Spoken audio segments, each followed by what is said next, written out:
Good morning, everybody. In today's Bible story, a little bit later in the next video, we're going to be talking about the story of Noah. And we're going to be talking about Noah's faith. And we're going to be talking about God's armor and his shield of faith. It takes a lot of faith to do what Noah did. Think about Noah. I always liked this story because I really like animals. What's your favorite animal?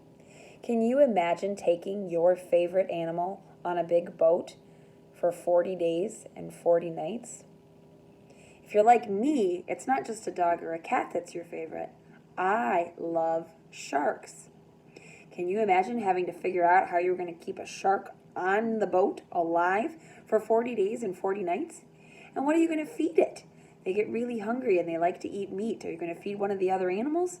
It would get really complicated. Would you have to put a big tank of water on the boat to take care of the sharks? I don't know. And how many sharks could you keep together? Because I feel like the great whites would fight with the tiger sharks, and the tiger sharks would fight with the nursing sharks, and the lemon sharks, and the mako sharks, and a whale shark is huge. So I think that would get really complicated to try to keep it on a boat. But I bet if you have a different kind of favorite animal, all of them would provide different challenges for figuring that out.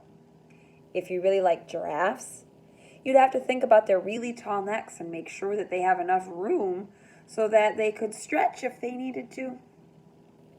If you really like elephants, they're really big and you'd have to worry about their trunks. Could they reach into things and grab stuff that they weren't supposed to? And what if you really liked skunks?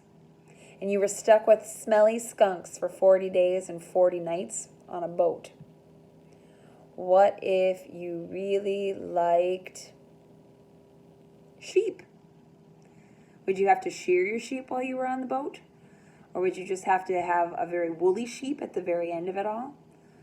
And if you really like cows, would you have to milk your cow every day and make sure that you got up really early in the morning to take care of them? Every single animal provides a different challenge. And even if you really just like dogs and cats, if you like cats, we're going to have a litter box on the boat. And if you like dogs, we're going to be able to have enough room to play fetch with your dog on the boat. Lots of different things to think about. Noah didn't have to think about those things, even though he had two of every single kind of animal. Noah trusted that God had a plan and that God would work it all out. And that was Noah's faith. He knew he didn't have to worry about the details. He just had to obey what God told him to do so that he would be blessed and it would all work out for him. That's faith. Faith can be hard sometimes if we don't have things that we can see or hear or taste or touch or smell. Not being able to use our five senses to figure things out means that we have to just trust that it's true and we don't get to have any doubts or questions. That's hard work sometimes. So, your homework from opening, as you look around your world, when you see the different animals, inside and outside, if you have dogs or cats, I want you to think about how easy or how hard it would be to keep them on a boat for a long time. If you don't have any pets, look outside. Would it be easy to keep squirrels or possums or skunks or foxes or birds, any one of those, inside a boat for 40 days and 40 nights? Be thinking about how much Noah had to trust God with each one of those animals and their special needs, and that God would take care of them, and that God would take care of Noah too. We'll talk a little bit more about all of that in our Bible story.